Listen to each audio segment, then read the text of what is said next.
کہ آخری عشرے میں آدمی جو ہے اللہ کی چوکھٹ پر ہی جا کر بیٹھ جائے، اپنے معمولات کو توڑے۔ اعتکاف کی روح یہ ہے کہ یہ جو ہمارے معمولات ہوتے ہیں، روٹین، یہ بھی غفلت پیدا کر دیتے ہیں۔ ایک عادت بن گئی، صبح اٹھتے یہ کرنا، پھر یہ کرنا، پھر دفتر جانا، پھر آنا، پھر یہ، اس کے اندر پھر وہ آدمی کوئی جاگتا ہی نہیں، ہوش میں آتا ہی نہیں۔ وہ گویا کہ ایک مدہوش سا ہے اور ایک وہ اپنا سائیکل چل رہا ہے خود بخود۔ اس سائیکل کو توڑو، جیسے 5 دفعہ وہ سائیکل توڑتے ہو نماز کے لیے۔ آؤ یہاں آؤ، آؤ سجدے میں گریں، لوح جبیں تازہ کریں، یاد کرو اللہ کو دوبارہ، اپنا عہد استوار کرو دوبارہ، ایاک نعبد و ایاک نستعین۔ اسی طرح سال میں ذرا یہ 9-10 دن بھی ایک دفعہ توڑو اپنے روٹین کو، جاؤ وہاں ڈیرا لگا لو مسجد کے اندر اللہ کے در پر، سوائے جو ناگزیر ہوائج انسانیاں ہیں، پیشاب وغیرہ کے لیے جانا ہے باہر جاؤ، وضو کرو، پھر آ کے بیٹھ جاؤ۔ محض فرحت حاصل کرنے کے لیے نہانے کی اجازت بھی نہیں ہے۔ غسل واجب ہو گیا ہو تو نہاؤ، ورنہ پھر یہ کہ ہیلے بتاتے ہیں ہمارے علماء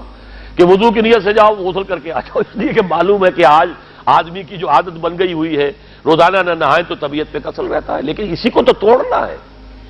اسی روٹین کو تو توڑنا ہے۔ اصل میں اجازت نہیں ہے، اصلاً اجازت نہیں ہے۔ آپ جو ہے جو بھی ناگزیر، ہاں اگر آپ کو فرض کیجئے کوئی ایسی شکل ہو گئی ہے، رات کو آخر سوئے تو ہے، سونے میں بدخوابی ہو گئی ہے، نہانا ہے تو جاؤ نہاؤ، ٹھیک ہے، غسل واجب ہے نہاؤ، اور یہ کہ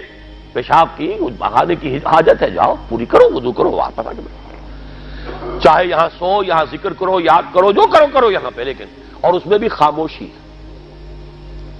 وہاں پہ ہمارے ہاں آج کل اس کے اندر بھی بڑے لمبے لمبے چوڑے پروگرام شروع کر دیتے ہیں، لوگ بیٹھے ہیں گپ بازی کر رہے ہیں۔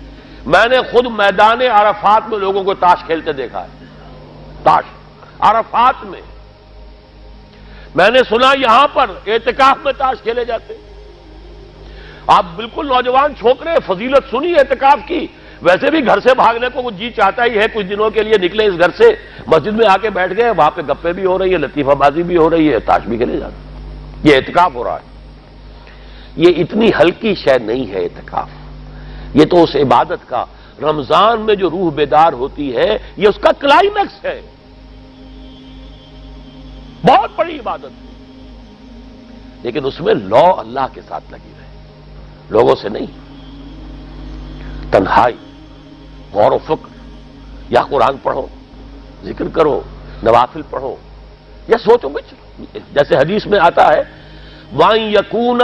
نُطْقِي ذِكْرًا وَنَظَرِي عِبْرَةً وَسَمْتِي فِكْرًا، میرا دیکھنا ہو تو عبرت کا دیکھنا ہو کہ ہر شے سے میں سبق حاصل کروں، اور میں بات کروں تو اللہ کے ذکر پر مبنی ہو میری بات، اور میں خاموش رہوں،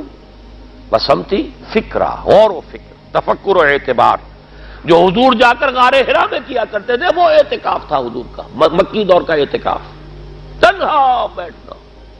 اور یہ روایت مجھے بعد میں معلوم ہوا کہ یہ بنو ہاشم میں یہ روایت تھی، حضور کے دادا بھی جا کر وہاں پر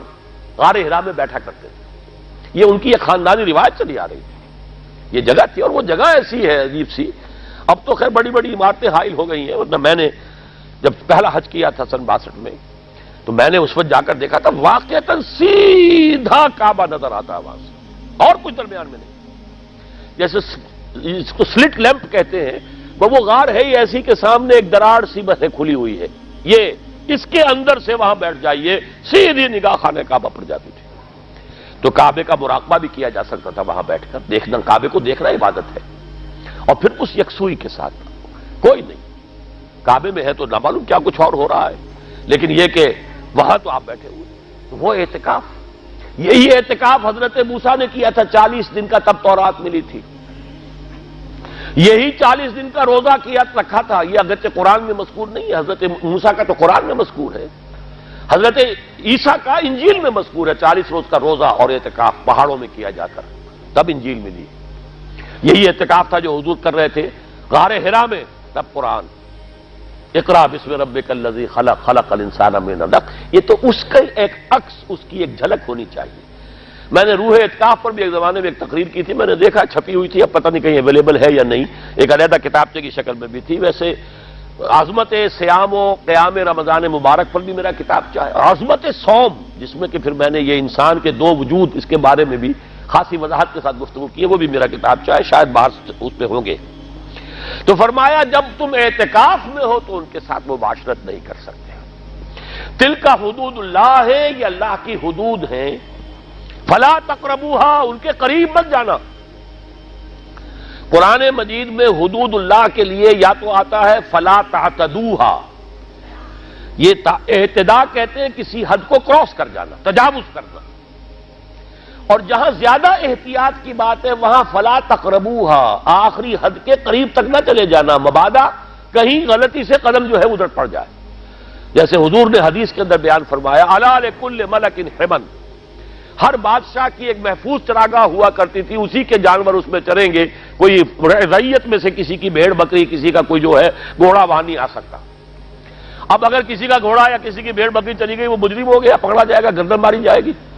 تو حضور نے فرمایا کہ اللہ کی بھی ایک محفوظ چراگاہ ہے، اللہ کی حما کیا ہے؟ محارمہ،